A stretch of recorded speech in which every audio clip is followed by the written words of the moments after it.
What is Vygotsky's theory? In simple terms. Not simplistic. What is Vygotsky's theory? Yeah. His theory is cultural psychology.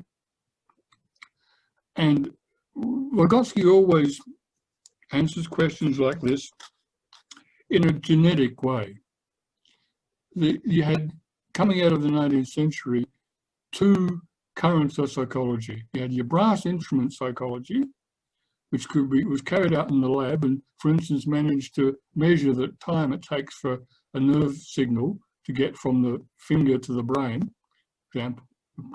Oh, in its time, a wonderful discovery, right? That you could measure something like that. And then on the other hand, cultural psychology, as it was called in one particular variation, which developed psychology just by studying the literature and cultural life of the community. And what Vygotsky did is he brought these two together. And exactly as I explained, psychological subjects in the lab, and in between the two of them, an object taken out of the culture.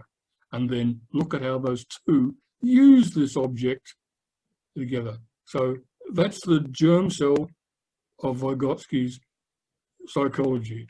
Now, it develops from that because that basic idea of taking your problem and putting it into a succinct germ cell, he then applied more generally in psychology. So as Hegel said, that something must be concrete.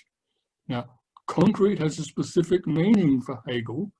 In sort of orthodox Marxism, we call it a unity of opposites. But basically, something is concrete if it's the coming together of two different things. So Vygotskian psychology was a coming together of two streams, brass instrument and cultural psychology. And they were united in what we call cultural psychology, I do.